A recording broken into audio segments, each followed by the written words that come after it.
Welcome to Tech Talk Nation, talking about the latest tech, industry news, and hot topics. Follow us on Facebook, Twitter, and Instagram. Visit our website at techtalknation.com.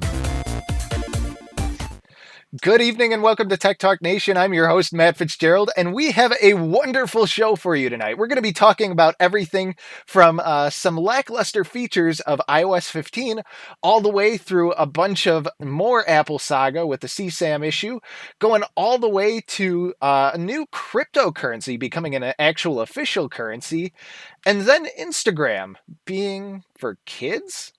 So, without further ado, we have a lot to get to tonight. So I am once again joined by my co-hosts here, Matt Grislow and Ryan Eastman. How are you guys doing tonight? Doing well. Good. It's fall. Happy fall, everyone. It is fall. Happy fall. It is fall. Ah, who'd have thunk? Well, anyway, before we get into it, I know Grislow wanted to talk a little bit about social media and once again, let you guys know we're online.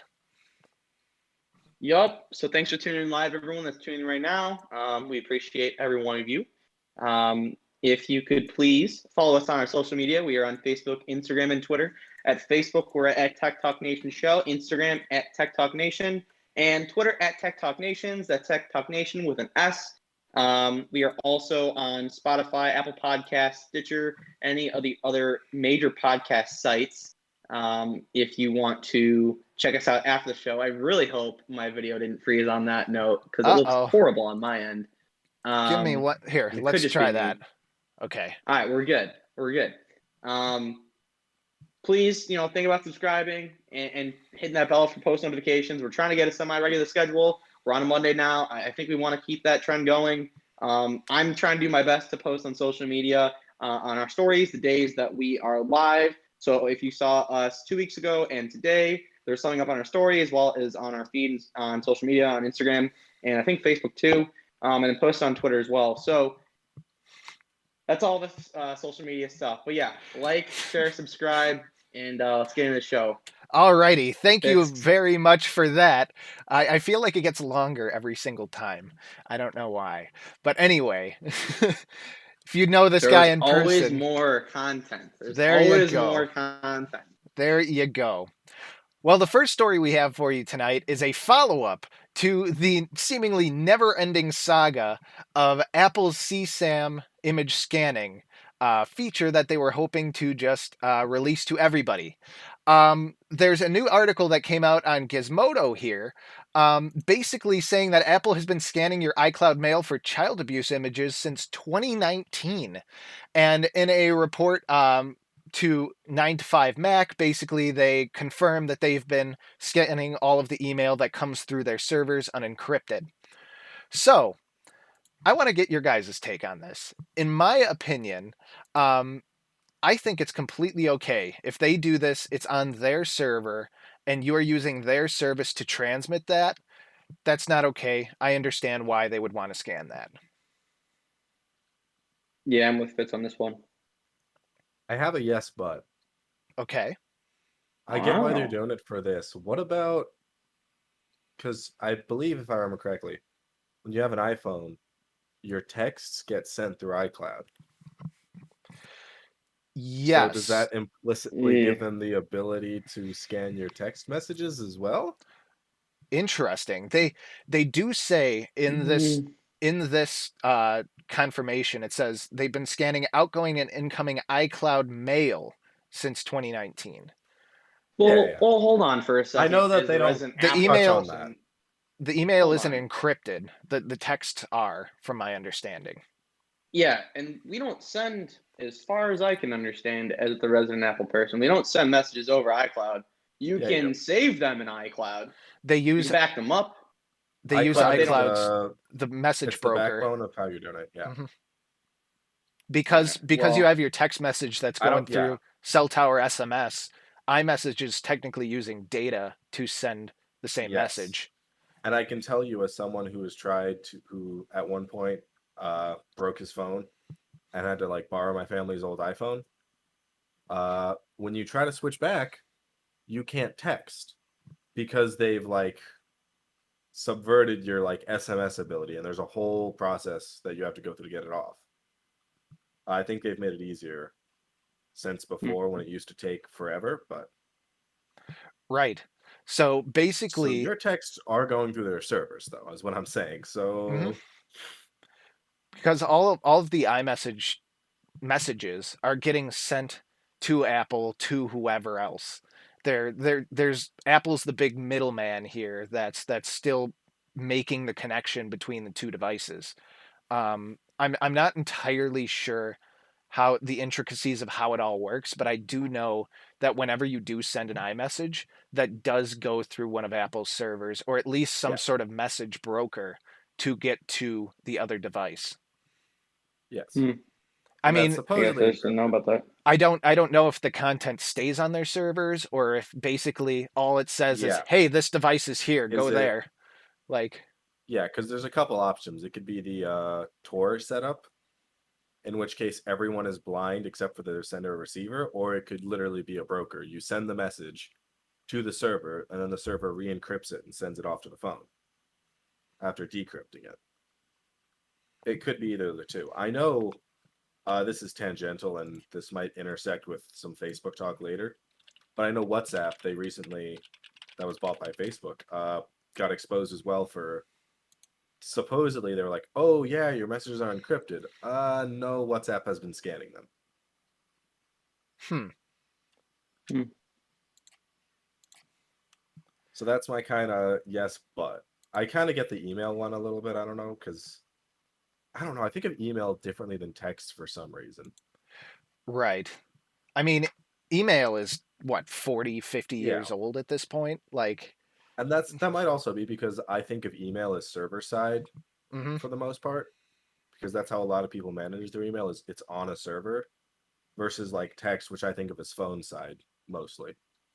Like it's on your phone. It's not on a server is Right. usually how I think about And I'm text. I'm trying to find an article here that goes into a little bit more of the technical details, but it says people can never force their way into iMessages. They are end-to-end encrypted.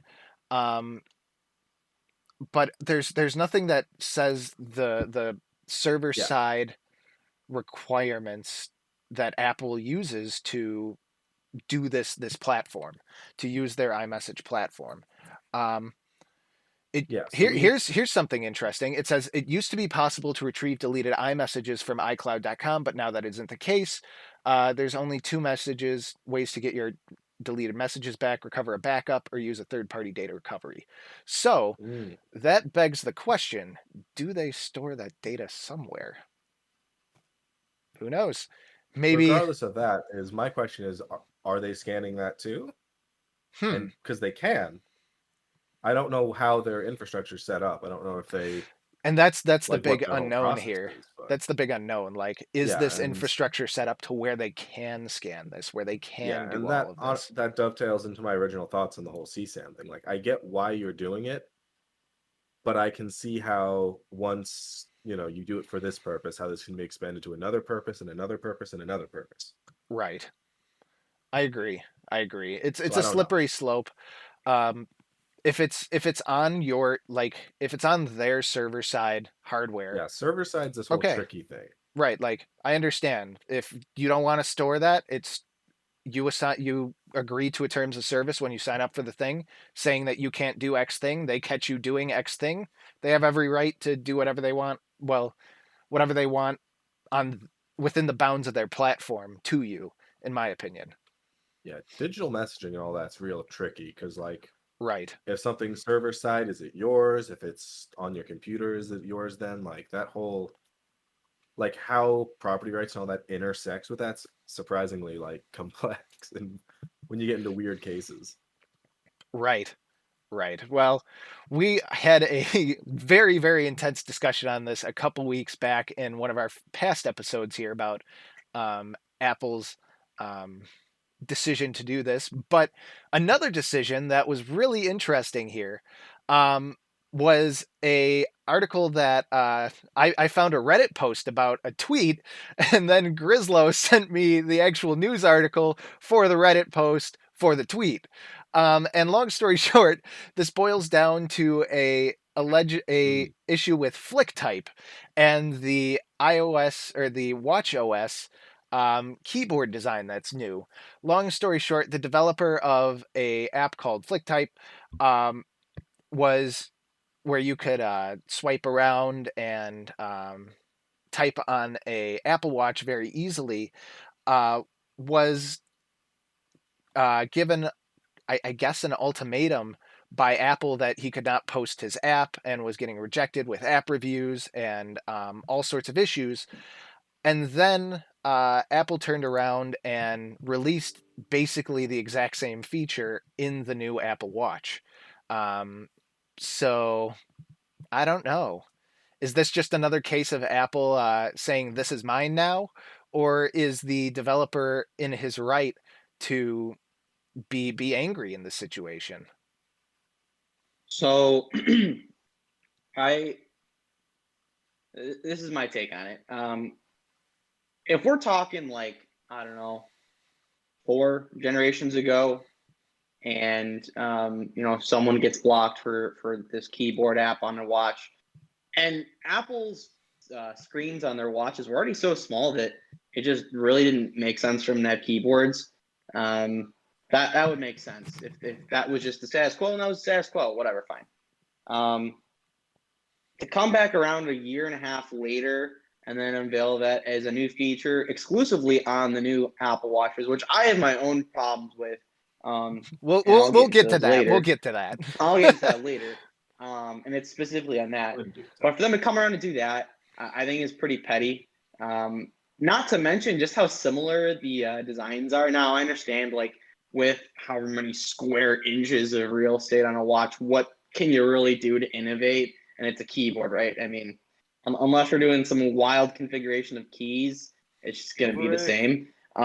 So I definitely find and take issue with that, especially because they've been touting third-party keyboards for at least 4 or so years, if not 5 years now, going on with iOS. Yeah, I don't know why they would squash it. I believe now you can still put it on Apple Watches or their app. They pulled it out of the App Store. They released a new version, removing all features from the app. Basically, it's just a dud app at that point. So yeah, then but respectfully, Apple, screw you. Like, why? Oh, can we make a? Can we make? I will say disrespectfully, Apple, screw you. But the other thing that I find really interesting. Sorry to cut you off here, Ryan. One second. Basically, the developer got so fed up with the way that they kept on rejecting his app reviews and all that stuff. He's turning it into almost a learning experience for Apple too, to be like, hey, let us know why we were rejected, why we're doing this, and let us review this with you so we can make our app work better, basically. Yep. So kind of trying to make the best out of the terrible situation, which I applaud that developer for. Yeah. Excuse me. We covered something vaguely similar, I think. 4 weeks ago? I can't remember what it was, but I know we had a discussion, and during which I had brought up, like, by Apple having this kind of like, hey, we won't let you have any apps that we don't approve of on our whatevers. You run into the situation where they can just squash a competitor. And that's exactly what happened here. That's what this looks like. I don't know if you charge for the keyboard or whatnot. I know it'll just be integrated into Apple's thing or whatever, but I think I had talked about it in some other thing. Here, it says, when FlickType for Apple Watch did finally arrive, it became the #1 paid app in the entire store, pulled in $130,000 in its first month. Wow. Named one of Apple's top paid apps of 2020. I can understand why. I mean, at that point, like this is the watch that was out there, the one that I have, which is also why I'm still really upset about this. This is perfectly capable to have a keyboard on it, mind you. Yep. Apple. But I understand why. I want one. I want one so bad. Even just for the quick typing. Just short messages. I love Siri on here. Don't get me wrong. It's really good. But I want to have that option. So I'm with you on the options thing, Ryan.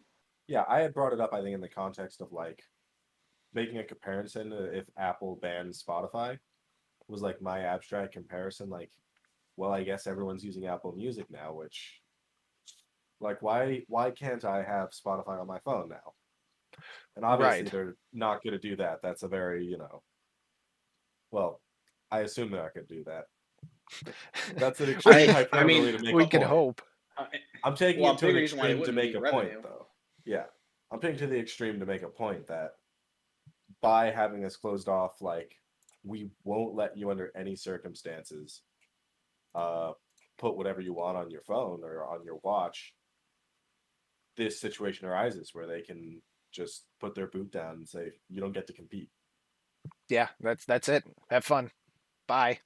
Like Yeah. it's crazy too. And from what it seems like now, he did threaten another lawsuit. He did sue Apple back in 2019 or 2020, I believe, over this kind of a similar issue.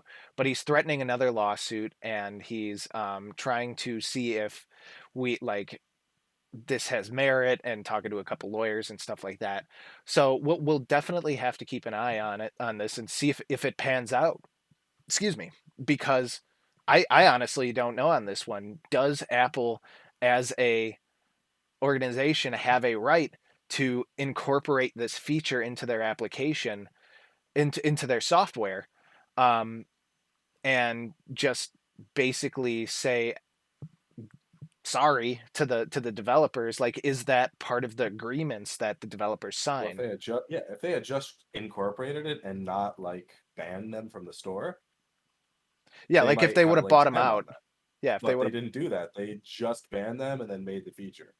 Right. If they'd have just let them up and made the feature, they probably still would have been okay. It wouldn't have looked great, but it would have been okay. Right. I mean, the timing of it's a little suspect too. I will say, as he approached Apple in 2019 in February or so. At that point, they've already got the next OS is locked in. They know all the features that are going on there. At this point, they're probably just trying to get good proof of concepts ready for WWDC, and that summer they just work on the kinks. So they already kind of know what's coming down the pipeline at that point in February for the next release that hasn't even been announced. And I'm sure they had figured out that, okay, we're going to have a keyboard on here. We probably shouldn't have a really good, and this is speculation. They probably did know that feature was coming in the pipeline. And when they were approached by this company, this app, said, yeah, we don't want this. And knowing full well that they were going to implement something like this in the near future, which is exactly what they did. Yeah. And this also doesn't look good in the context of, I can't remember what the legislation that Europe's staring down to force Apple to open up their phones to be able to Mhm. install other apps. We covered Because I that. remember, yeah, I remember briefly too, during Apple's press conference, I think it was 2 weeks ago. Uh, there was like a pre-show thing where Tim was being interviewed by some guy, and he had brought up that legislation. Yeah. And it's just like with that, especially I think still being, I don't know, whatever it is Europe does in the EU Court of Law, whatever it is. We don't go. It's for them, and it does kind of bring to light, I guess, that need to, I guess, require the ability for Apple to have some openness. Right. Right. Mm-hmm. Well, we'll have to keep an eye on that as we go through here the next couple of weeks, because who knows, may come out here. The next article that would like to talk about today is thousands protest in El Salvador after Bitcoin was made its official currency. Now, this title is a tad misleading because their official currency is now Bitcoin and the American dollar. Um, but the thing that kind of wanted to talk about here was a little bit more so on the economic side of things. A lot of people were protesting this. A lot of people were not very happy about this. But proponents of the Thank you for listening to Tech. there we go, there we go, that was good. Uh, Proponents of the bill here say that it will allow the It will allow the people who work abroad to send money easily to people in El Salvador, and it will allow people who don't have official bank accounts to get into banking. So I'm interested to hear your guys' thoughts on this one. Ryan, you want to go first? You are muted, sir. You are showing as muted. Thank you. There you go. I don't know all the details around the legislation or what's exactly is or isn't going on. I know in the picture that you sent, it says something about 3%. So I don't know what that's doing, but yeah, I'm not sure what that is entirely, but long story short, they said that the government of El Salvador itself bought where is it? There was a stat here. Bought 400 Bitcoin for $21 million for the government, and then Bitcoin tanked 16%, and then they bought another 150. So that's kind of funny. I can see a perspective to do this. A lot of times Bitcoin gets labeled as like a digital gold because of how it works. And for those who are not the most knowledgeable about history and economics, we used to back up all of our currency with gold until We about as in the United States. Yes. I should specify that, sorry. I keep forgetting the United States isn't the world, it's okay the there. whole thing. What do you mean? Don't we all run off Imperial? I'm pretty sure, yeah, that's how that works. But What are we, one of 3 countries? what do you call it? I lost my train of thought. Hold on. Backed Right, by so we used gold? to, yeah, so we were backed by gold up until I think it was like 39, 40. Hmm. Somewhere World War II era with FDR, and then we cut silver out in I think it's 64. But that used to be how we backed up currency and made sure that it was worth what it was worth, basically. We don't do that now. We're in a pure fiat system with some vague oil backing through like the OPEC deals. This is an economics podcast, so I'm not going to spend 2 hours on this. But this is kind of like, to me, it's kind of a callback to trying to back up your currency with a hard asset to try and help with inflation. Right. The weird thing is that their currency is US dollars, so they don't have control over the printing of that currency, which confuses me a little bit as to how this is going to work and how this is going to interact properly. Especially to bring this back in economics for a second. Don't know what our inflation is right now off the top of my head.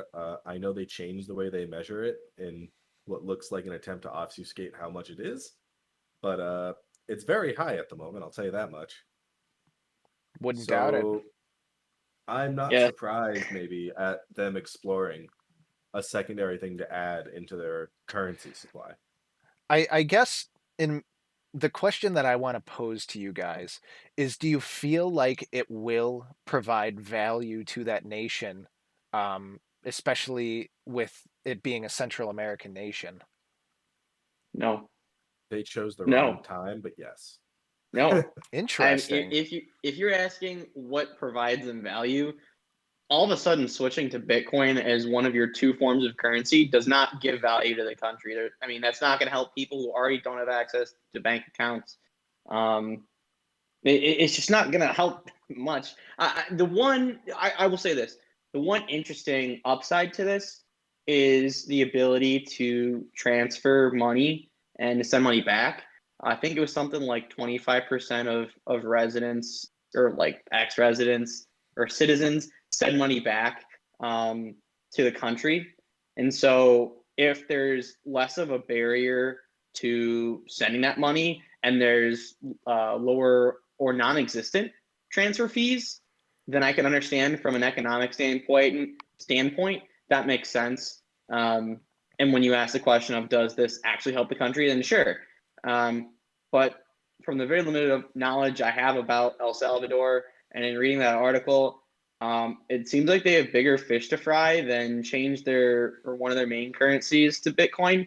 I also find it very funny that and this is not something that we've only talked about today, that we're seeing a government trying to regulate an unregulated currency, and a currency created so that it couldn't or wouldn't be regulated, especially by a government.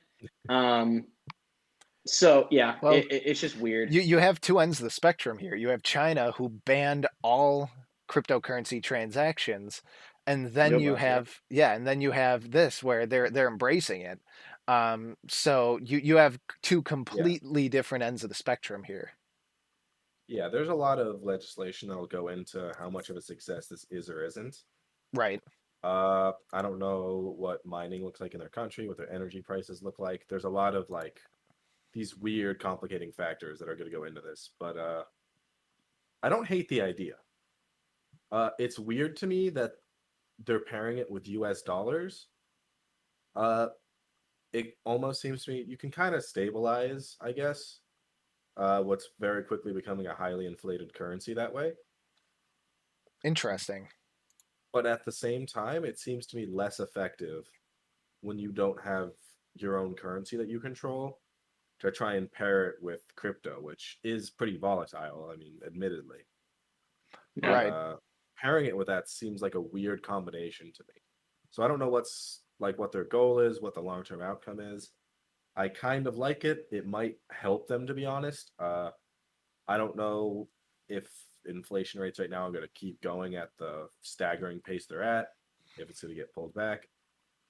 I'm not in the government. I can't predict these things, but if, it keeps going down that lane, Bitcoin might look better long term because its inflation rate is a lot slower and and it has a set limit.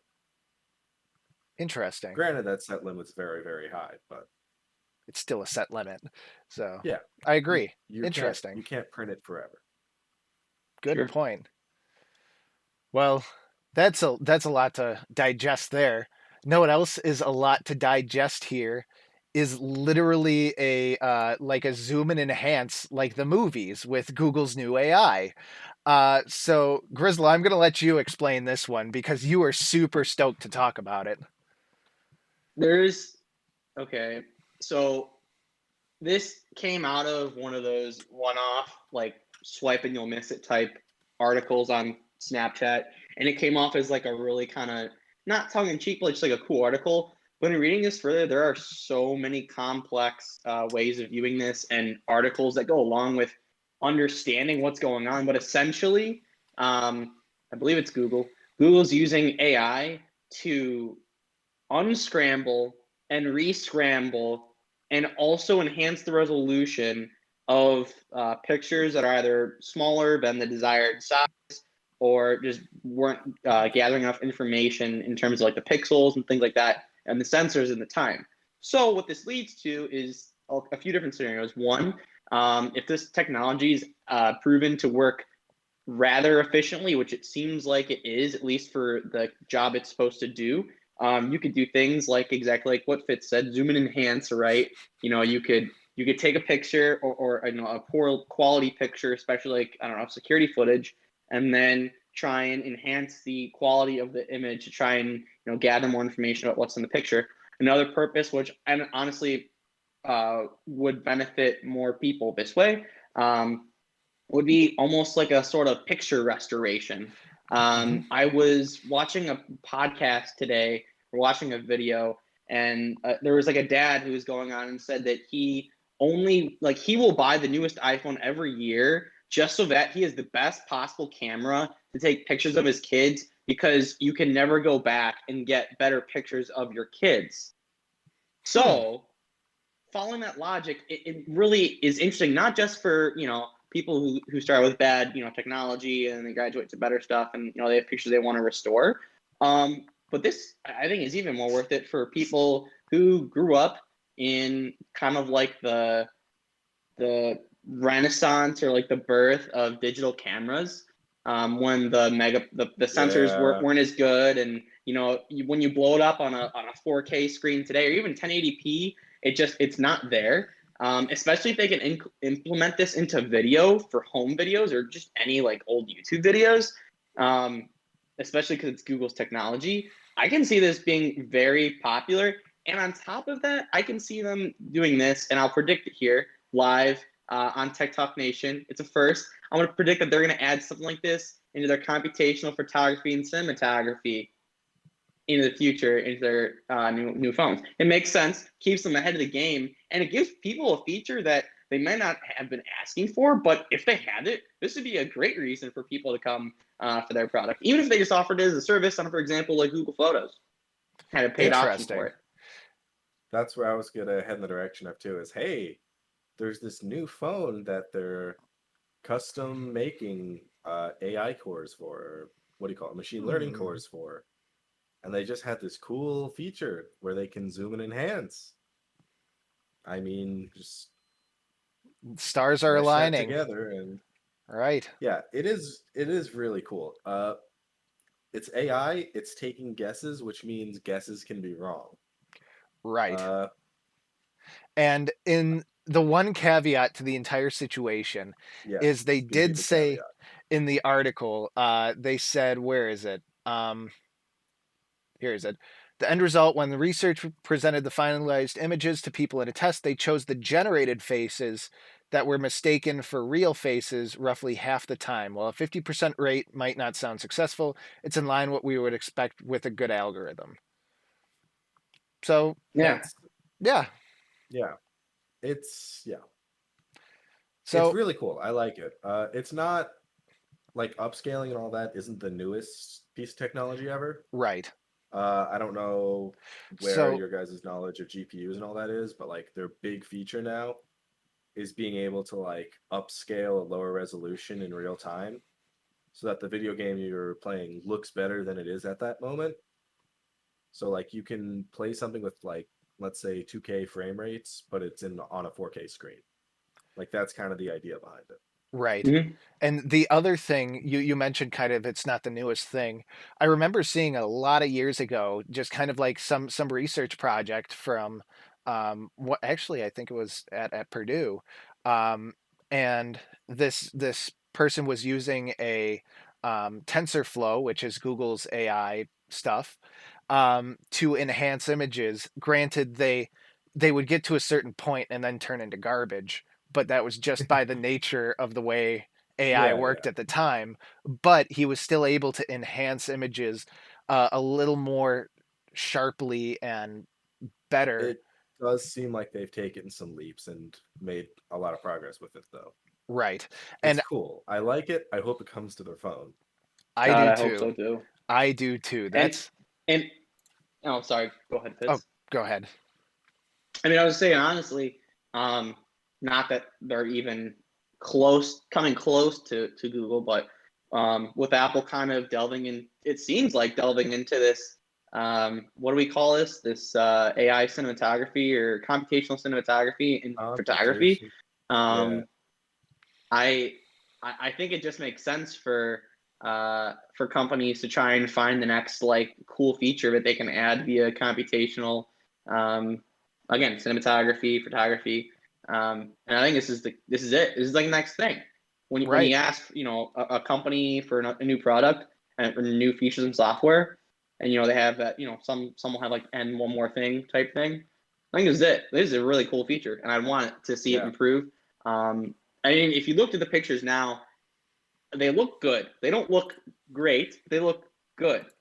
But exactly what I would expect, though, right? That's exactly what I would Yeah, expect. but considering what they're working with, they look it's Yeah. Here, can I make this bigger? Let's see. Yeah, here we go. Yeah, yeah. I mean, there's your comparison before and after. At this point, I'm kind of surprised people, and I'm sure these are the ones that picked the computer-generated pictures over the original ones. But Right. I mean, if this is what all of them are doing, all of these um, instances of this AI are running on these pictures, and that's what we're getting. I mean, that's pretty damn good. That's Yeah. really good. It's getting a lot of different details, different skin tones, different face shapes. Right. This is a very and maybe they cherry picked here. Maybe it was oh for like, sure. okay, it's got to be like a very Guaranteed. centered picture.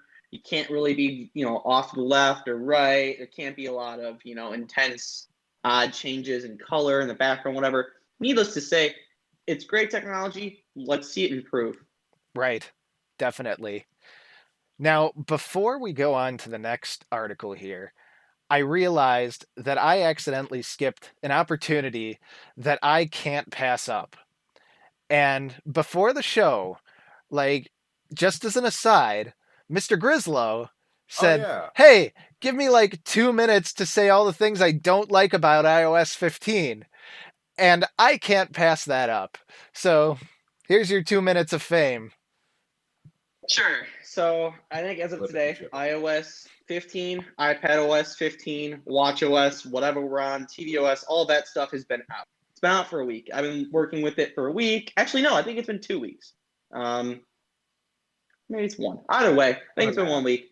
I've been working with this stuff, and about as soon as I downloaded this, I realized exactly what I wasn't getting, and I felt very left out.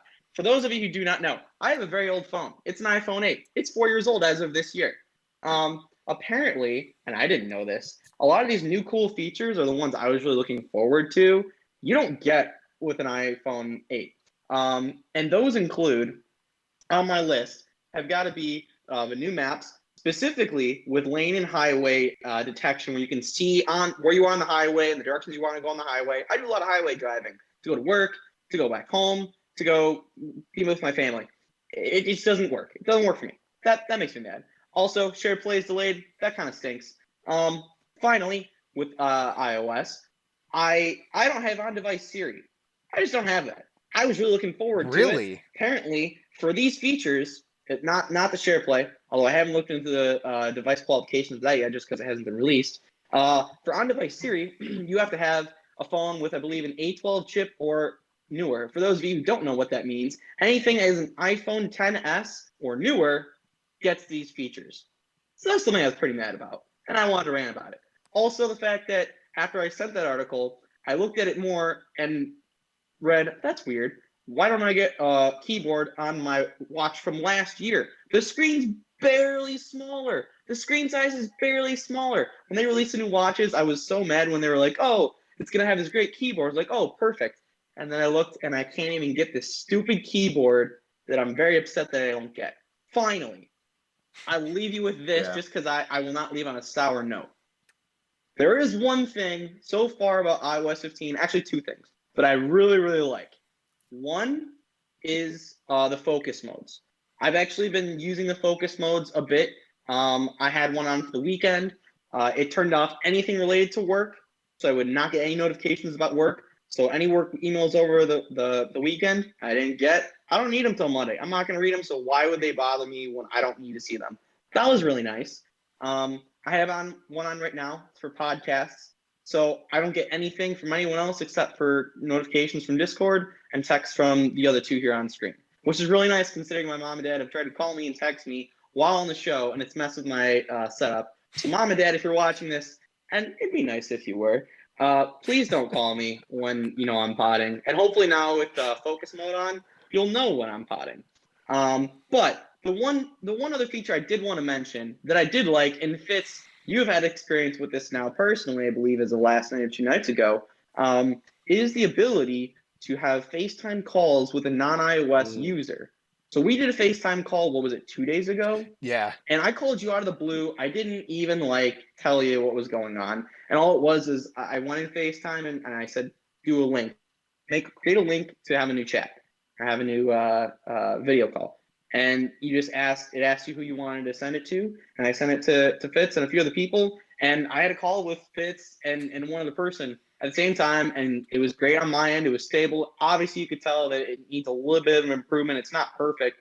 But for a first generation kind of feature, I thought it's pretty good. And I want to hear from your side of things, Fitz, your experience.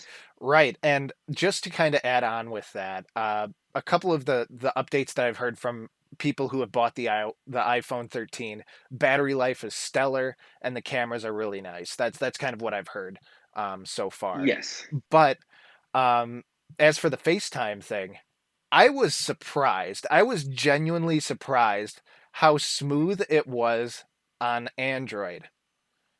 Wait for it. But it killed my battery. Like, killed my battery. Like, I remember telling you I started the call at 44%. We were on for Yep. what, maybe 20 minutes, if that. Yeah. I ended the call at 28%. So, like, it killed my battery. I could feel my phone getting hot with it with FaceTime running. But and the other thing that was kind of odd is you could only answer with a front-facing camera, at least for now, or maybe Yeah. with my device or the way I have permissions Yeah. set up. But in general, though, the call quality itself was pretty seamless. It was very, very responsive. Um, and I think it's a great first iteration. So hopefully they can improve upon this and make it more efficient. So Yeah, I think what would make this better, and this is what I pushed for before, and I'll say it again, Apple, if you're listening, we hope you are. Tim, we know you're a big fan. And we know you. We know you're listening. You and Elon get together every Monday, share a bowl of popcorn, and watch the show. We know. yes, of course. If you're gonna sell services to non-Apple users, and you're also going to try and push features on non-Apple users, you may as well make them a little more permanent. Let's see a dedicated, Apple Music app in Android stores. Let's see a dedicated FaceTime app in Android stores. If you want the service to be available, why not make it a little more available? To me, it would make a little more sense for the battery life sake if it was two, FaceTime accounts or FaceTime apps. My phone, I will say this on the other hand, was also a little hot. It's also 4 years old, but it was also a little hot. So there is an Apple Music app for Android. I thought there was. Apple TV. Yeah.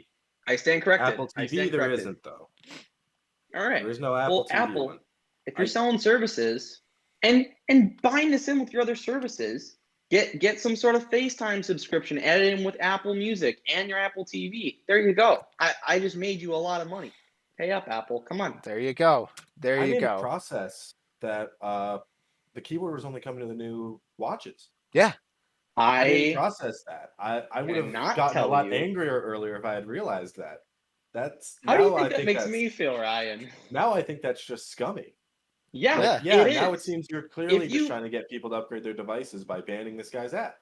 So if you go to Apple's website, specifically in the either the Watch OS or the new Apple Watch page, there is a picture that shows, I believe, the Series 3 all the way on the right, the Series 6 in the middle, the last one, which I have, and then the new Series 7 all the way on the left. And you can see there's a big difference in screen size between the 3 and the 6. But the difference between the 6 and the 7 is very minimal at best. So to really say that they legitimately needed that extra space, which is very minimal at all, just to have that keyboard is bogus. Let me tell you. Well, yeah. Well, once it comes back to what we were saying earlier, if they had just left the guy's app as it was, and then for the new one made their own keyboard, that would have been one thing. They didn't do that. They banned that, brought it to the new one to try and get people to upgrade, it looks like. Right. Well, now I'm this angry. was, don't forget. I wasn't angry before. Now I get it. Don't forget, though, so this is 2 years ago. This is in 2019. This is just before they announced the Apple Watch that I have on. Fair. But they didn't do that for another year and a half. Yeah, so right. To me, it should be a feature I should be able to get on here. I don't know why it's an exclusive. Honestly, the Apple Watch updates this year didn't really get me that thrilled, to be honest with you. But and to Apple's credit, I will say this, and I kind of wish we had some more time to talk about this at some point in the future. I hope we do. Excuse me. I'll say this in short right now. I owe a massive apology to Apple. Apparently, these cameras are very different and much more improved than even I had understood at the time, and I was very skeptical about it. So I will throw that apology their way on that part. Apparently, the cameras actually are vastly improved over the last ones. Fine. You're talking about the 13, right? Yeah.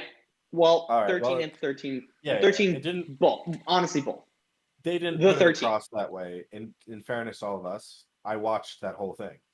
Yeah. They didn't really put it across like that. Right. So did I. I mean, I know in years past I had been very passive on the camera updates just because it seems like all they're doing is adding another another element into the lens, or they're changing the aperture by like 0.1. It That just makes a doesn't seem big that much of, difference like a from much of low a light. difference. But allegedly, this year's cameras actually are quite big of an update, and so I would like to in the future, maybe on like a quickie thing on our social media, do some sort of like quick comparison or show like the differences this year or the new updates, because apparently they actually are pretty significant. That being said, Apple, why did you do this to me? All I wanted was a stupid little keyboard on my Apple Watch. I didn't get it. I didn't get any of the features you wanted me to And the have. thumbprint scanner on the side of his phone. And I didn't even get that either in the new phones this year. And I'm holding out for next year. And I swear to you, I'm not upgrading my phone. I actually just got a new case for my phone. It's the same one that I had before. It's just a new one. And they only sell like 6 of these still on Amazon. So I'm considering buying another one in the event that I have to get a new one, because I think I got a new one like, I don't know, a year ago. But yeah, man, those are my gripes with iOS 15. Apple, you did good in some areas, but do better. Please do better. There you go. Matt Grislow has spoken. Matt Grislow the fourth, mind you. But anyway, if you would have followed us on social media today, you would have seen the teaser for our next article here. Grislow did a good job with this one. But long story short, England will be the first country to require new homes to include EV chargers. And this is a really interesting article. I'm going to let Grislow talk about this one. But its title is relatively self-explanatory. So, We lose Ryan? oh, there you go. There we go. Yeah, so the EU, it sounds like, is finalizing legislation to mandate electric vehicle, chargers be installed in brand new homes and offices. For the offices, it's like every 5 spaces of regular car space, you have to have a charger. So if, let's say you have a brand new office building, you have 25 spaces, you put in 5 electrical vehicle chargers. They're going to be mandating this for new construction, and I definitely have my opinion on it. I think it makes sense. It makes sense in terms of where it's being implemented. Apparently, they just don't have a ton of parking, so it incentivizes people to park in those spots that would typically not be filled, because you can use them to charge your car. Also, they're trying to go for really green policies in the UK, and I believe starting in 2030, they're trying to ban, or they have successfully by 2030, will ban the sale of new combustion vehicles. So that makes sense in terms of where they are with this policy and why it might make sense for them. What I don't really understand, or where I start to disagree with this policy, is at least over here in the States, I don't even know if it's a 1 in 10 adoption rate, or a 1 in 10 of every cars on the road are electric sort of adoption rate. I think it's very, even for like my own, let's say, number I threw out there, 1 in 10, even that number I feel like is very based off of where I live, the other areas I'm around. And it might not be 1 in 10 in other places in the country.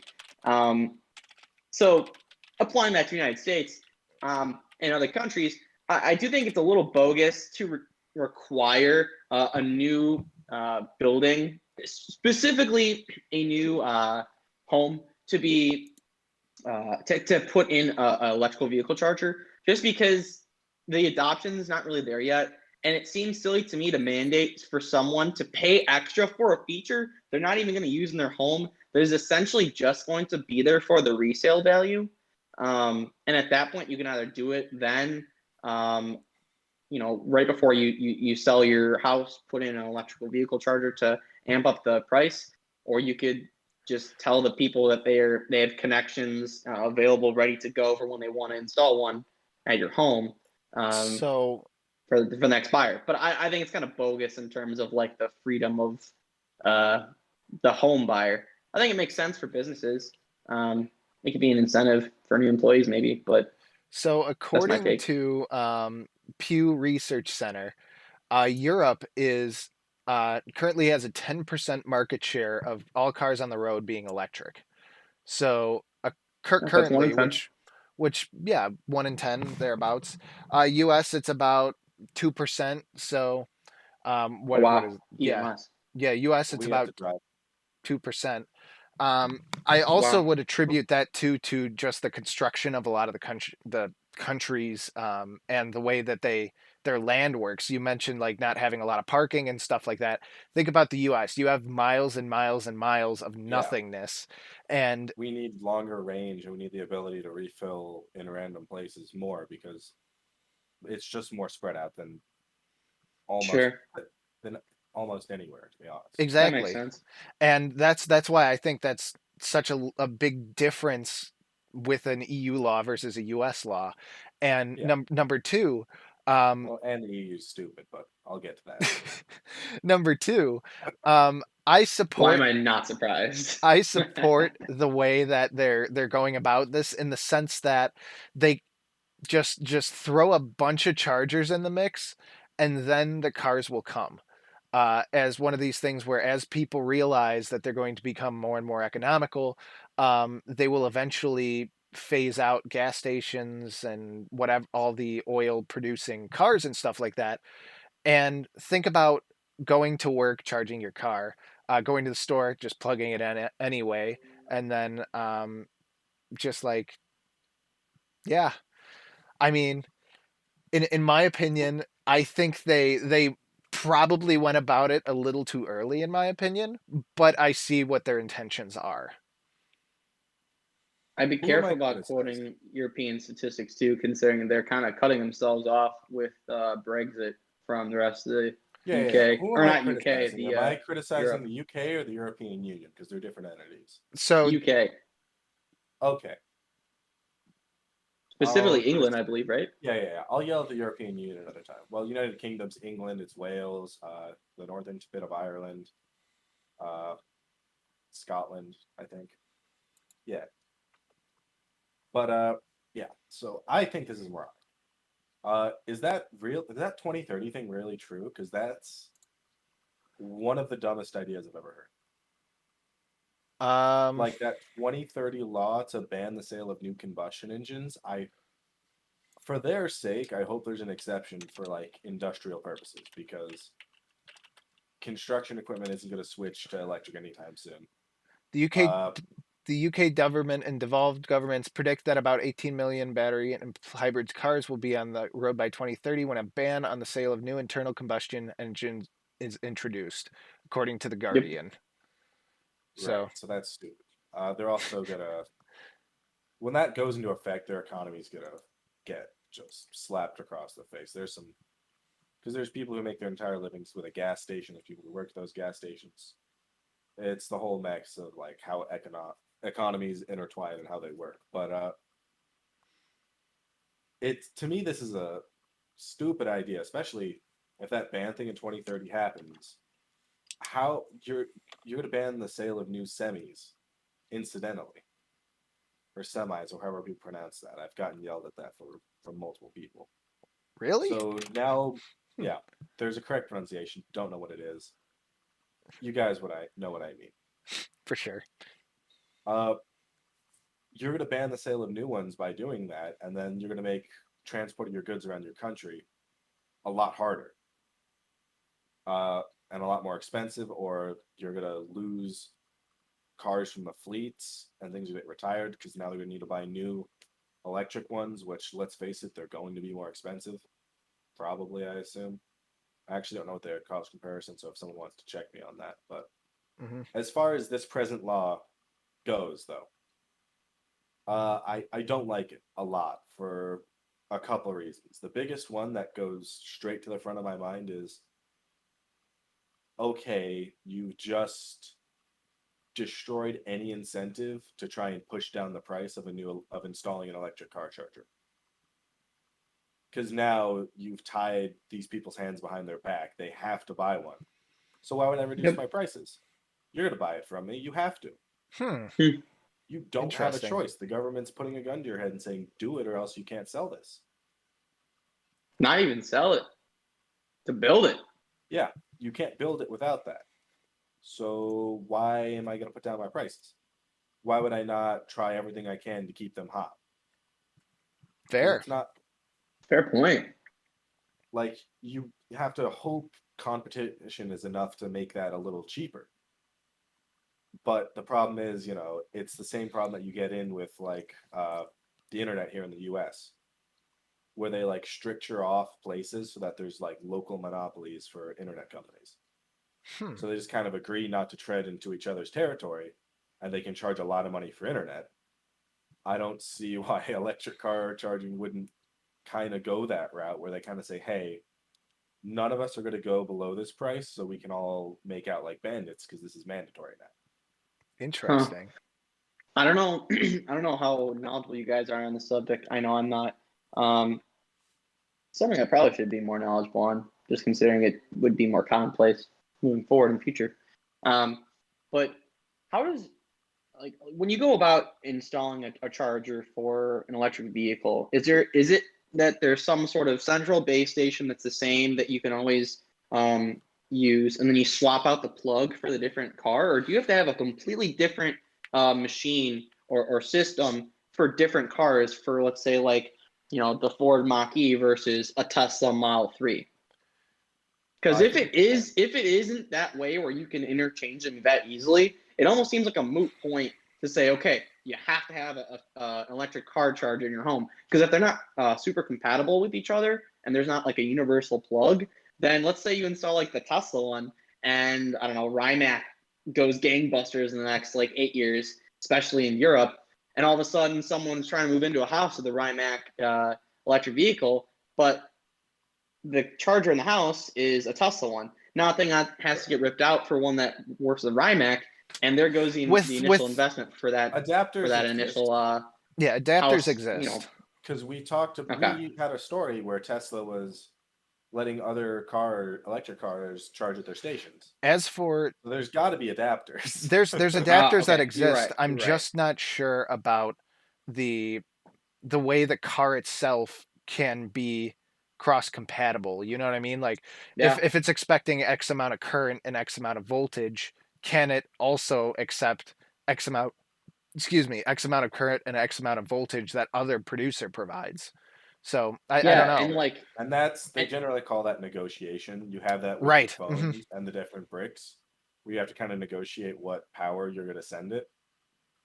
And that's where you get like, if I try to plug, for example, my phone charger into an iPhone, it's going to charge the iPhone at like 5 watts because it doesn't have a compatible like Way to send the negotiating most system. current. So it's going to default to the minimum.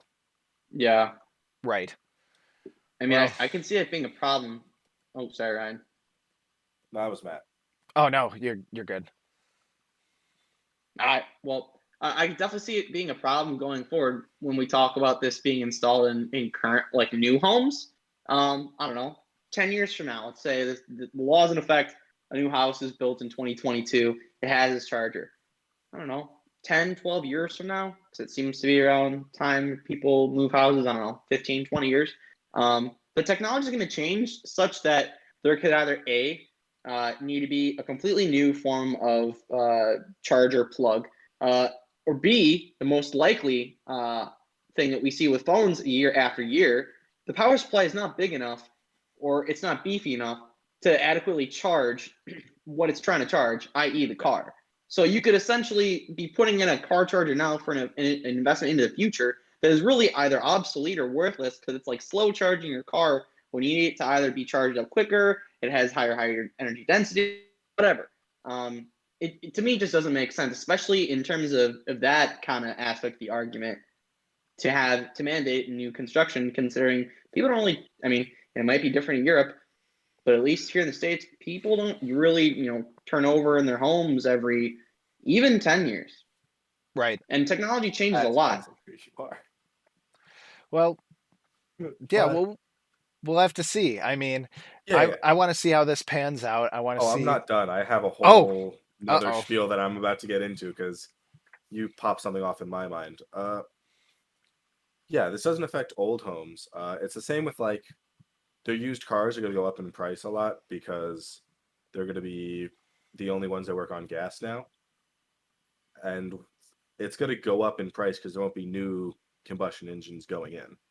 it's going to be new electric ones. But also, this is gonna, I don't know the exact state of England's housing market. I imagine it's not great.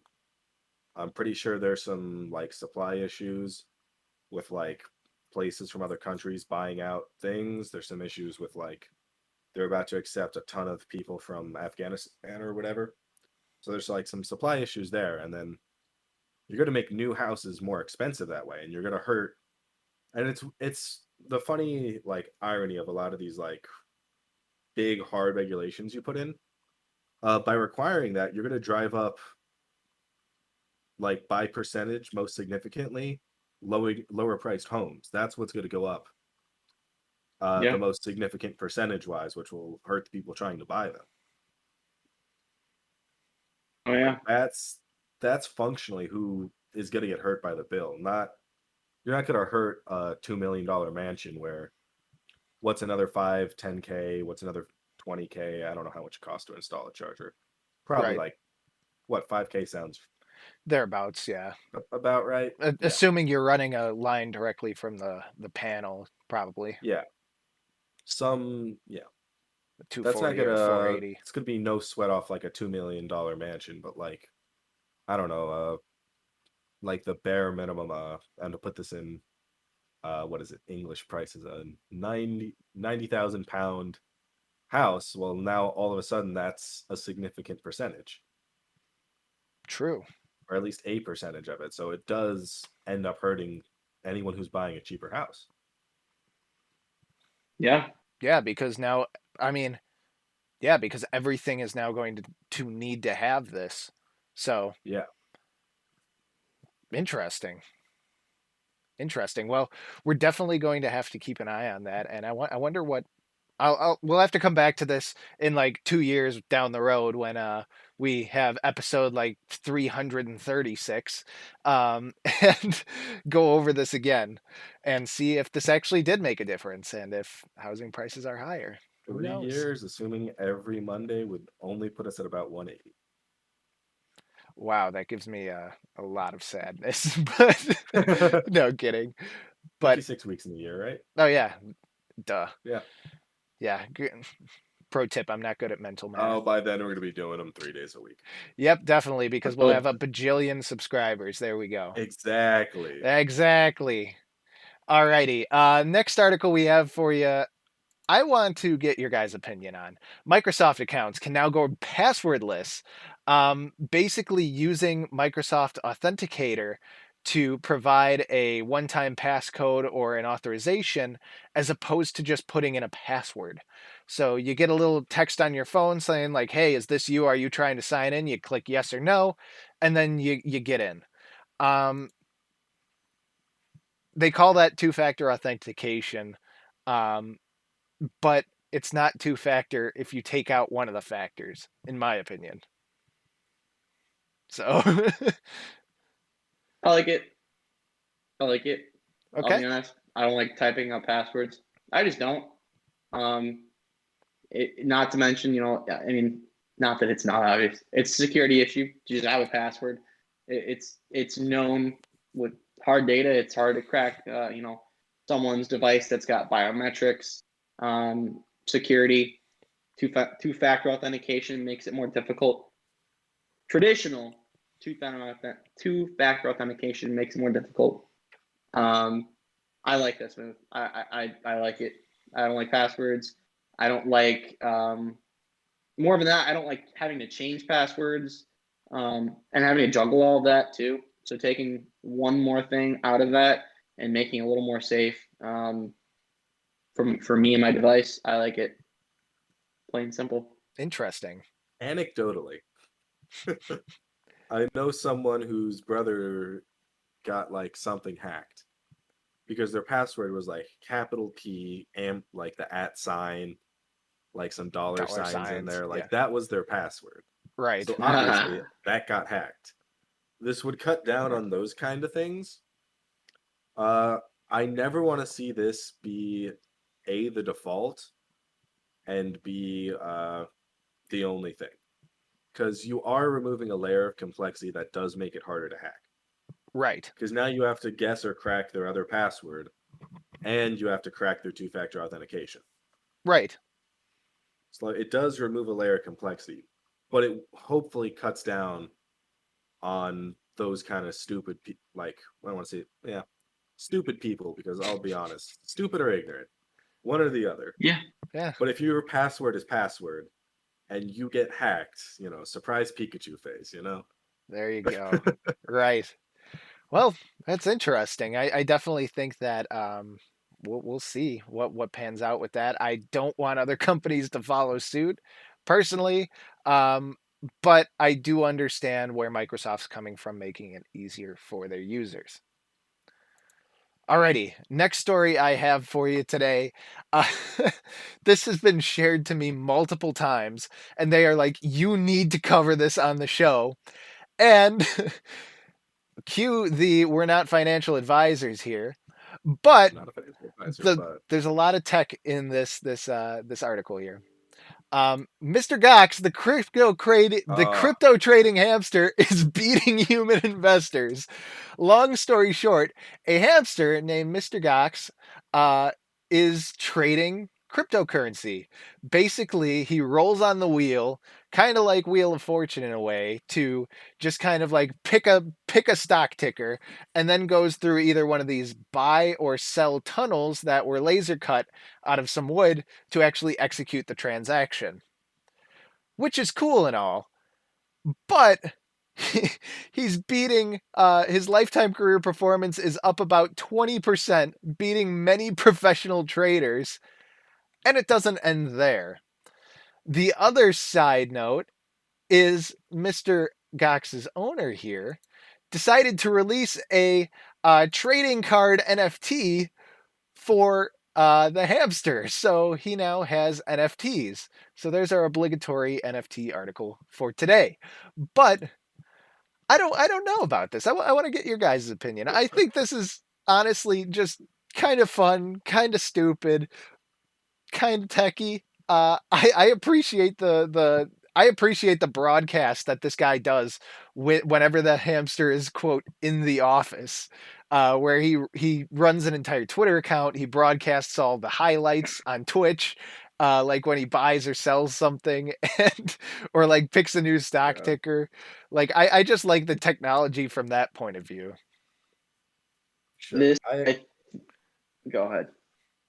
Sure, I have a handful of thoughts on this. A big handful.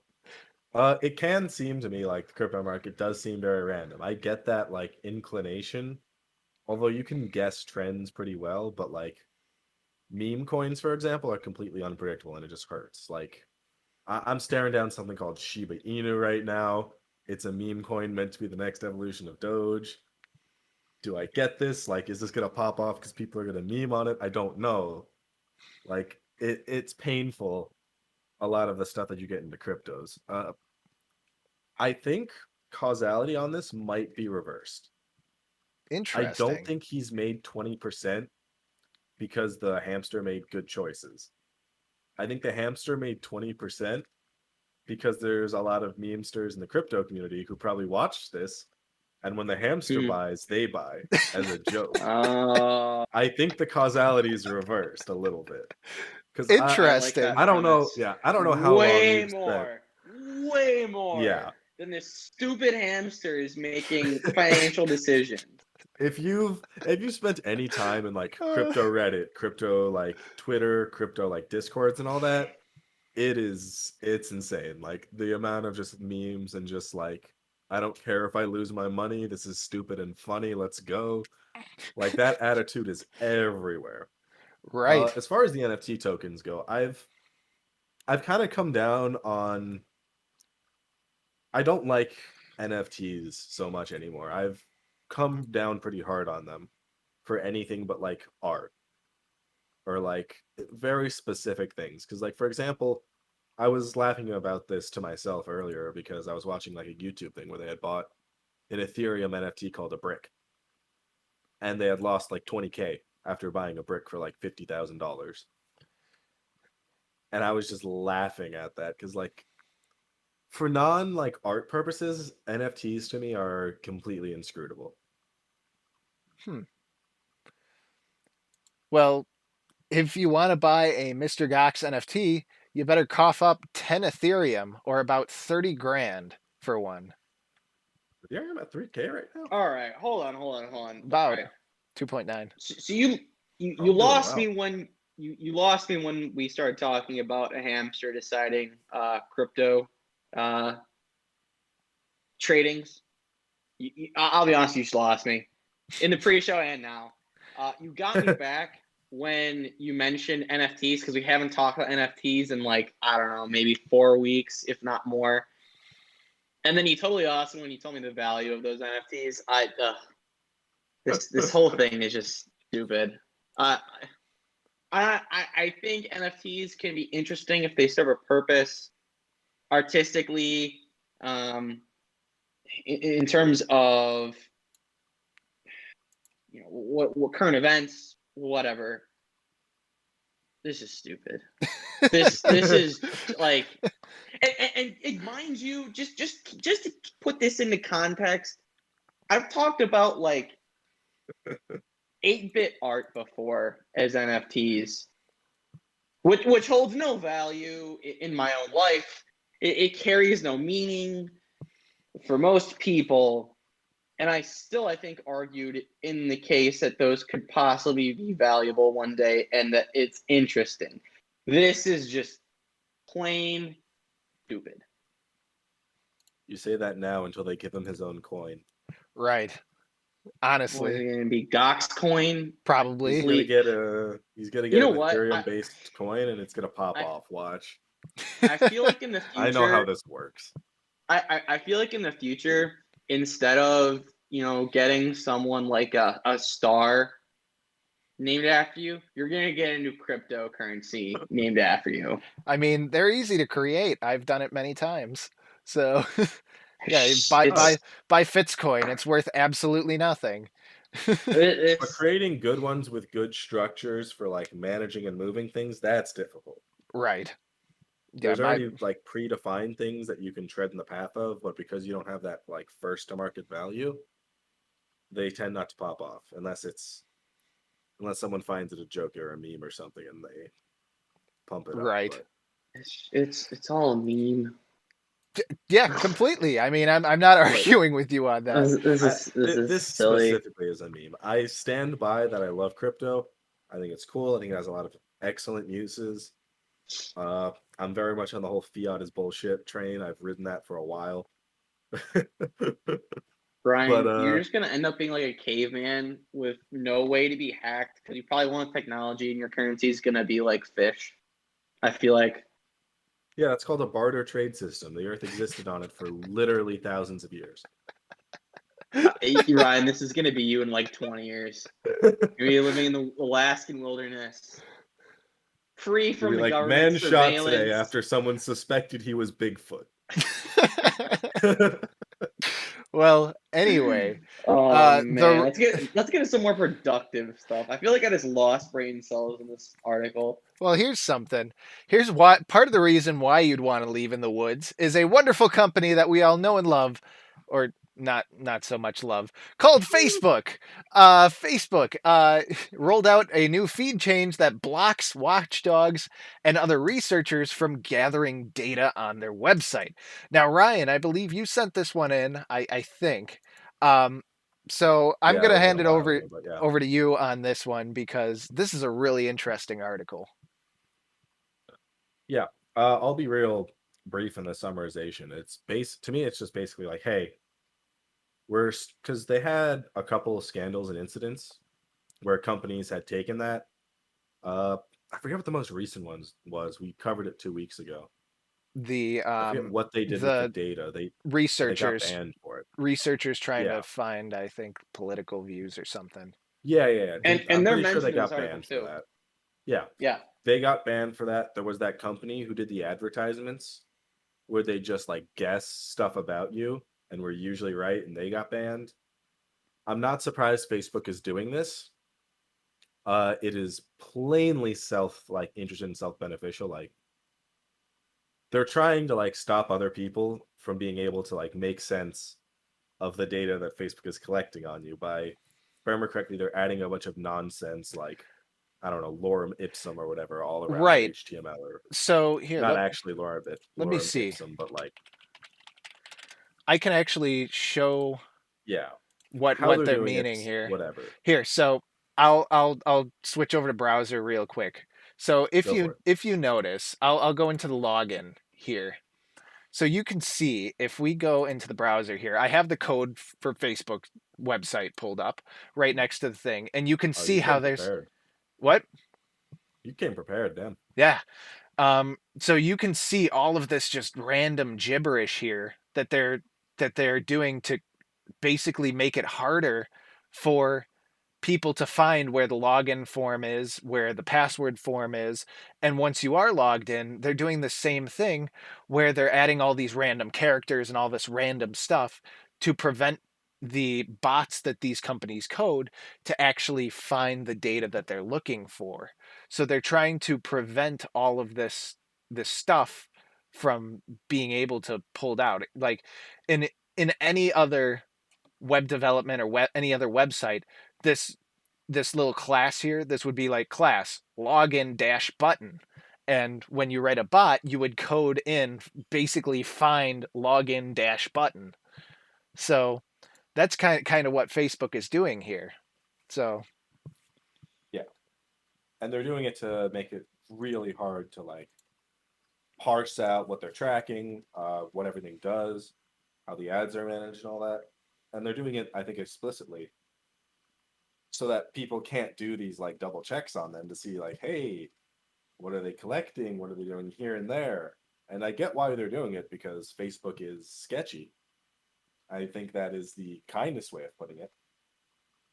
My favorite joke is Facebook can figure out when you poop, specifically, because they know when you, because they got your location, so they know when you're leaving, say, a desk, or when you're leaving your house or whatever. They have a good idea of when you eat, if you go out to eat, or stuff like that. hmm.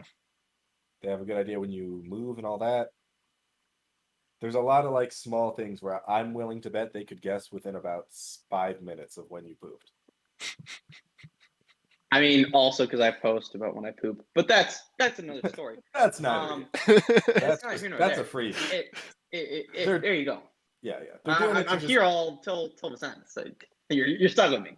yeah.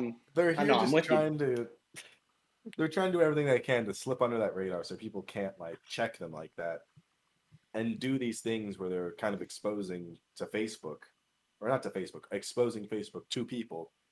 Hey, this is what they're doing. They're gathering all this data. This is what they're tracking and figuring out about you. And thereby, there can't be that public outcry, hoped in their minds anyway. So Right. get Congress to do something about that. The other thing that I wanted to bring up that the article also brings up a little bit too, and granted, this is a very biased article written from the point of view of a researcher that got shut Yeah. down, but the other thing they bring up too is people with disabilities who use screen reading software and who use any form of accommodation to be able to browse Facebook. They're saying that these changes make it harder for that person to know what's going on that page. So I don't know. Maybe that could open up a can of worms Ooh, there. a lawsuit.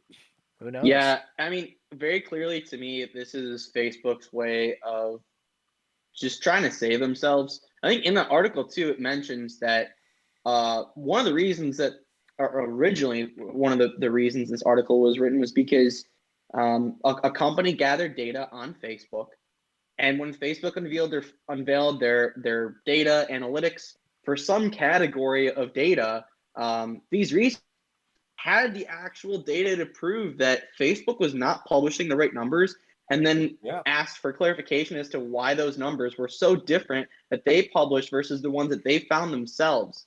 Um, and then sort of retaliatory attacks came at them from Facebook, and they put in measures essentially to protect themselves. And I don't know if it's to keep them from like self-incriminating. Yeah. To keep people from digging too deep into what they're doing. I don't like it at all. I am a big advocate for big tech transparency, and to me, this is the absolute opposite of it. The amount of times Facebook has even been in court or even not just in Mostly court, just in but front of Congress. in Congress, in a live session of Congress for a hearing or a testimony over the past 12 to 24 months over, shady policies that they have or data that they are or aren't gathering. And the answers that they give or Mark Zuckerberg gives is either vague or just non-answers. Yeah. It just really, it's All of too them, to be convincing to me that they're just very unwilling to give up anything about their platform that could potentially deem it as harmful, not just for people like you and me, but for people with negative images of their own bodies, that have negative impacts on kids, how they see themselves. It's like you're reading in our terms of next likes story. and comments. It's absurd. Yeah. It's absurd. I know exactly what's next, and I'm not trying to play into this too much, but it's not that it begs the question, what are they doing? I think it really should be driving us to the front of the conversation. Why is Facebook being allowed to do this without going? They're essentially doing this going unchecked. Why are we letting them go unchecked like this? There's no other company that does this, or at least that we're aware of.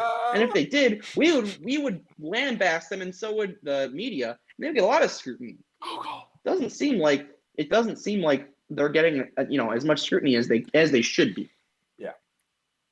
Facebook just looks like bad when they do this, but for sure Google does this as well. Twitter's been dragged before Congress. Oh yeah. For Twitter, I don't think it's data collection. It's usually them pretending they're a platform or something like that when they're very clearly publisher. That's a whole other intersection with like Section 127 of the Open Internet Communications Act or something like that. That's not here nor there. But Facebook isn't the only one. It's just they're an obvious one, and they kind of do it. They dig themselves a lot of holes. Right. But yeah, like you were saying, by doing this, they've kind of insulated themselves from people double checking their numbers, short of getting a court to like move a lawsuit into the discovery phase where they can request their documents. Right. Good luck considering Facebook's law budget. No kidding. Honestly. Well, they've really proven that with the next article that we have for you today. Facebook, once again, coming under fire over secret research on Instagram's effects with teenagers. So, long story short, they've been criticized by the Wall Street Journal, and basically, the Wall Street Journal says its studies showed teenagers blamed Instagram for increased levels of anxiety and depression. The Wall Street Journal's report, which wasn't disputed, says that 2019 presentation internally said we make body image issues worse for 1 in 3 teenage girls. Another slide said teenagers blamed Instagram for increased levels of anxiety. In 2020, 32% of teenage girls surveyed said they felt bad about their bodies and Instagram made them feel worse. The next statistic is very terrible, and I'm not going to read that out loud, but it has to do with people ending it. And basically they conducted a bunch of focus groups to find out what the problem was. But it's one of these things where how come we don't hear about this? Why isn't this like top page news? I mean, it was on the news for I believe like a day or something like that, where it was like, oh, this study came out saying like this is bad, but then all of a sudden it's just under the rug. Like, don't hear about it again. Bye-bye. How do you spread that story? Do you use social media? Oh, to wait. Spread the story that social media is harming people? Oh, wait. Let me have a think about this. Again, it is a mess. It's Facebook covering their butts. Yeah. And the reason why you asked Fitz, the answer to that question, special interests. That's it.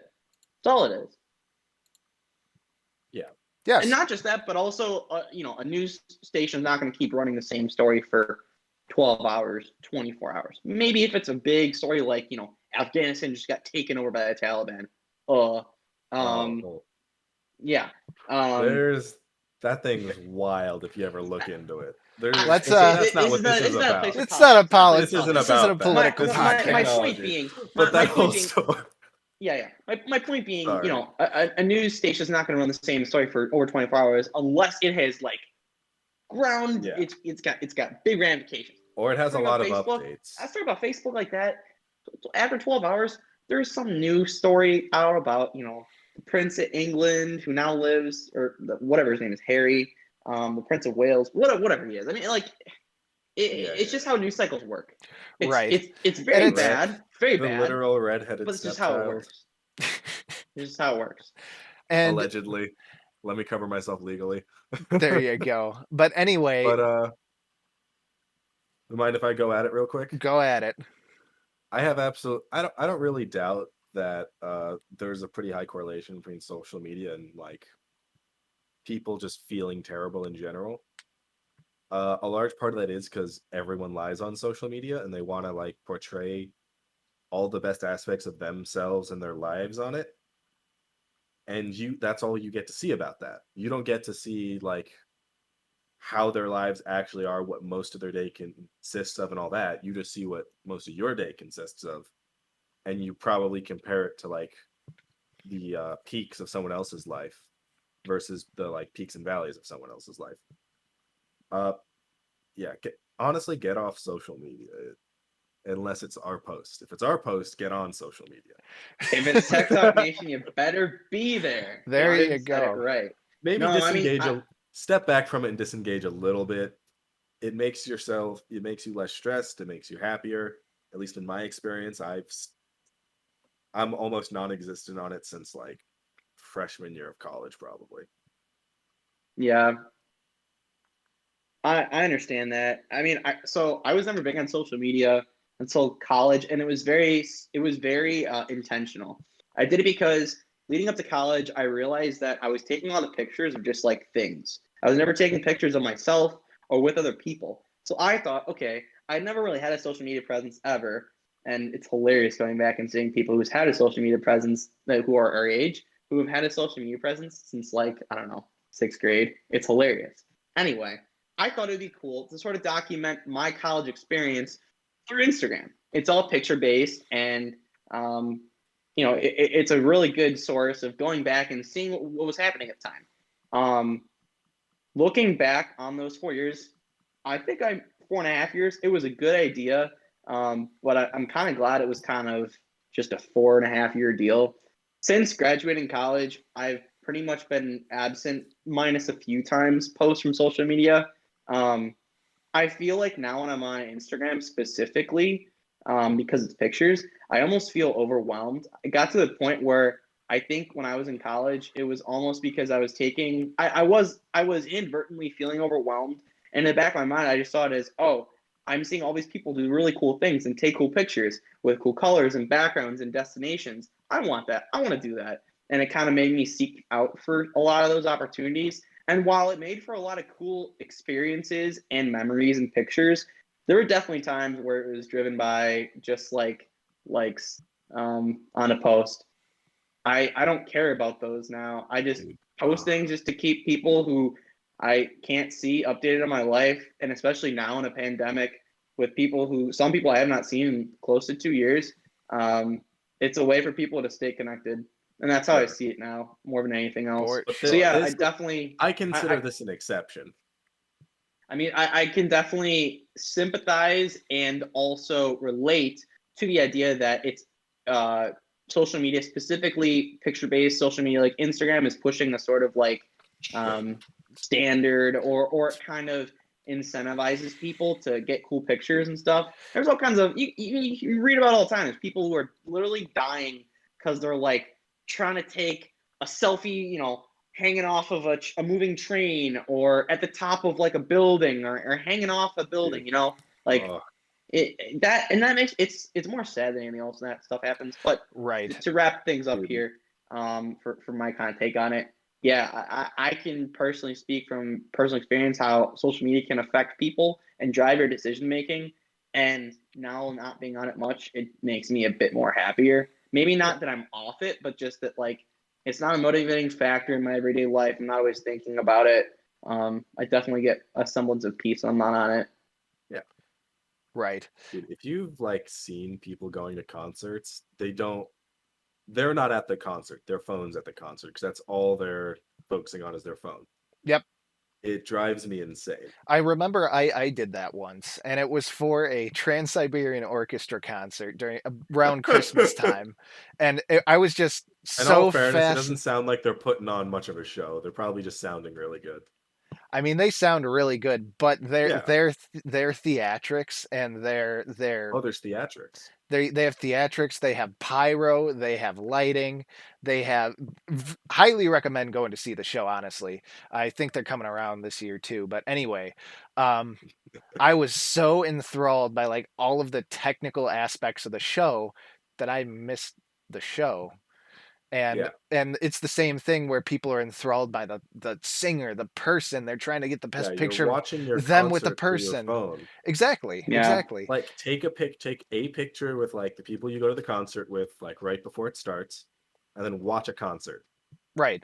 And And it's crazy to me that people have to sit there and be like, I have to put this on my Instagram story, my Snapchat story, and all that. Ugh. I mean, I didn't even I publish relate it. to that. But when you're living your entire life on a screen, trying to capture every moment, not No. living I'm in a the moment, that's where I find problems with people it. who Especially use their like when you go phones to a to record baseball game. concerts drive me insane. For me, it's when you go to like a sports event and they're trying to get like, I don't know, the last out for a pitcher or a batter or of the game. And like they've taken 5 takes at this point. They've gone through 7 pitches or whatever. And they're not actually watching the game. They're just recording it. And they don't really even like, they're not present. Yeah. Right. So be present, people. Yeah, Live in the crazy. moment. There you go. Well, Yeah. we'll talk about this a little more with our next article introduced here. You mentioned staying present. You mentioned watching out. There's a lot of issues with body positivity and these centralized kind of standards of an Instagram post about that. How about that for kids? Facebook thinks it's a good idea. That's But then with all the backlash, they decided to pause that idea. Basically, Facebook was developing an app called Instagram for Kids, basically that is designed to be, quote, a safe for tweens. Um, but they basically say, oh, we're going to stop and talk to safety experts and whatever. They think it's a healthier version to design an app for tweens that parents have the option to give their kids access to. And I'm not sure if this is a number one, a cover up for the last article that we talked about, or number two, just their version to try and get more money out of a demographic that they've betrayed almost. So I'll open with this. The idea to create an app or version of your app specifically for kids is not new. And it's not something we haven't seen before. YouTube did the same thing, and it worked, but it did lead to a big scandal or series of scandals where content that was not that was maliciously made to game the algorithm to be shown to kids that was harmful to kids was being pushed to kids. So like Spider-Man and Elsa, a video by Spider-Man and Elsa. How could that be bad? And then they end up doing some things that, and they're doing some things that kids shouldn't be watching. The first 2 things I think of when I hear about this Instagram for Kids app is good. I like there's some sort of check on how much time you stay on there or the settings or configurations for the app in general. Fine. Especially in your most formative years for tweens, the 12s and 11-year-olds. That's good. But knowing what I do know about what happened with YouTube Kids a few times, and it wasn't just one-offs, it was a few channels, I can definitely understand from the other side of the coin how this could be not much of like essentially it's a bag of empty promises, and not entirely filled with empty promises, but just enough that things either will slip through the cracks or things won't go as planned. and they're either going to start, I mean, the worst possible thing, excuse me, recommending like adult content to kids, or like content that shouldn't be seen by kids to kids. Specifically anything that deals with like ads. I think it's actually really hard to stop, especially right now with influencers, because all you really, I think, have to do, especially Instagram, is like hashtag ad.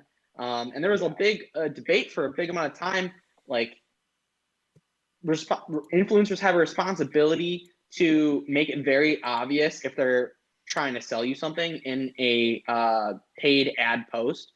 So I think this actually could muddy the waters even further for a Instagram for kids. Well, I think That could make it hashtag- more problematic. Just a quick note is the hashtag ad, I think, does put like a watermark disclaimer under it, like this is promoted content, Right. at least for Instagram. I don't get a lot of it, so I wouldn't know. Usually, it's very clearly an ad. Yeah. I don't follow a lot of. I don't follow any influencers.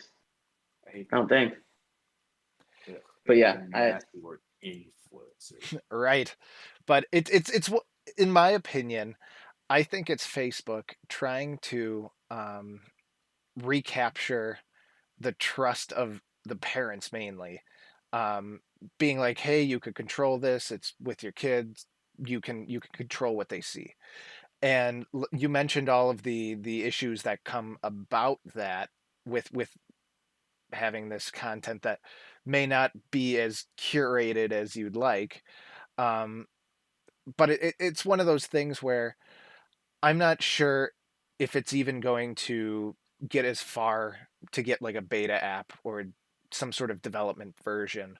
Yeah. Because I just don't see how people will even let it get that far. There's so much public outrage over even them wanting to do this to try to fix this problem. Many people say it's only going to make it worse.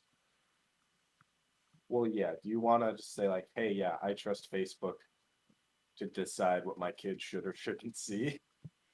It's like, really, you trust Mark Zuckerberg for that? Well, it's Do not you just now?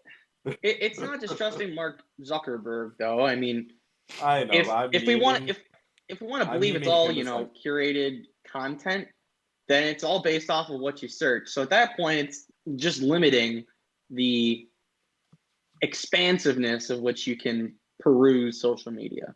Mm-hmm. But even before you search anything, it's gonna have like the top of the week like featured and all that stuff. That's how it happens usually. Well, in an app that's targeted for kids, maybe take that out. Yeah, or maybe it's But then it's just a money stick.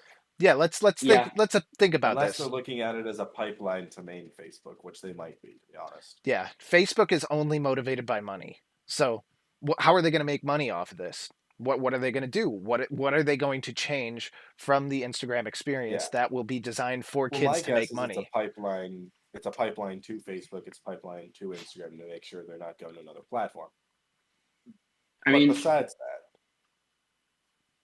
I don't think Facebook knows what my kid should, or I don't have a kid, obviously, but my hypothetical kid, I don't think Facebook knows what they should or shouldn't see. I don't think Facebook's going to do a good job of like doing any of that. So why, in the first place, would I let my kid on that? And why would they make it? It's a really baffling thing. Like, I don't think Facebook, I don't trust them at all to know what they should be doing with that, or what would be the correct way to do it. Right. Yeah. I don't know. Like, what do you guys think? I mean, we're all in our 20s. By the end of the decade, it's very possible that we could all have our own families, married with kids. None of which I don't think would be old enough by the end of the decade. But I pose this question just because, we're not that old. Let's be honest here. We're getting to the age where it's like, all right, well, young buck. You gotta start thinking about the possibility of having a family. So with that being said, I mean, what would you guys do with your kids for social media? Like, what are your plans for your kids when they start getting older to that age? Let's say, like, I don't know, Oh, honestly, I can't even say that age anymore because everything's getting like every age, requirement. It's going down, I feel like, especially with the earlier entrance of technology and social media, quite frankly, into people's lives. What are your thoughts on, like, as parents? What are you guys gonna do with your kids and social media? You gonna let them go on? Like, you gonna make them like, Okay, okay, Ryan, you have you to wanna follow you wanna me go if you're on first? social media, so I Yes, see everything you post. Like, what are you guys? What are you guys gonna do as no parents, as technology, no dads? social media, nothing. It's honestly terrible for you. I'll probably like I still want a kid to have a computer and learn those skills, but if they want to do something on it that I don't want them to do, they're gonna have to get really clever. That is 'Cause I exactly what I will, was going to say. yeah. So I'm either gonna raise a kid who doesn't suffer from any of that and who just has a normal life, or they're gonna get really good at manipulating technology and be a genius. Yep, that's exact. That's That's my thought the because honestly. Yeah, you're right, and that's in a way kind of the experience I had growing up. I had a computer literally wedged right in the corner of this room that I'm talking to you from, um, and it was a Windows 95 PC, and my it wasn't connected to the internet or anything, and I had a couple of computer games that I installed on it, and basically my dad said, "You want it to do something else? Make it do it." And that's kind of how it works. Like, yeah, yeah, I mean I like had a make much it different work. I didn't have a I don't think I had like a proper computer for quite a while. But Granted, mine so I was just didn't the old, like the yeah, 3 generation old family computer that we had at that point. But yeah, so I just didn't interact with technology much for like until high school when I whatever fell in love with it and decided I'm going to be a computer engineer. But regardless of that, I'd still like I don't think games are like a big issue. I think they can be. I think there's yeah, loot boxes and all that are a whole like psychological rabbit hole to go down. But there are upsides to games. They do help with strategic thinking. There's some hand-eye coordination stuff that it helps with. Uh, Stuff like that. That there are some benefits when you're not doing it 50 hours a week, obviously. right, So like, I don't think you want to starve a kid from technology, but there's a lot of stuff where like I think you have to get really clever with like parental blocks and stuff, and knowing how technology works and how you can like let someone still grow and use skills with it, but without like I don't know, prematurely exposing them to a lot of stuff that they might not have the maturity or like the mental capacity to deal with yet. Yeah, I think at least for me, I'm not quite sure what I would do, but for sure I would do this, um, because if there's anything, if there's one thing that like I can at least take from my parents, it's what they told me for social media. It's not a smart idea to have social media when you're young, or at least incredibly young, let's say before high school, because you will ultimately and very, very obviously and expectedly, you're going to post stuff you are either going to regret in the future, um, or that other people are going to see and judge you off of in the future, no matter if you like that or not. Now, when you're talking about a 10-year-old in Twitter, that might not be much. Um, but let's say 6 years out from then, you're a sophomore in high school and there's an election year coming up and you're getting fired up about something. I mean, hey, I'm all for advocating your side of things or whatever or not. But you got to be careful just because of how people perceive you online and what things stay out there or not. Um, right.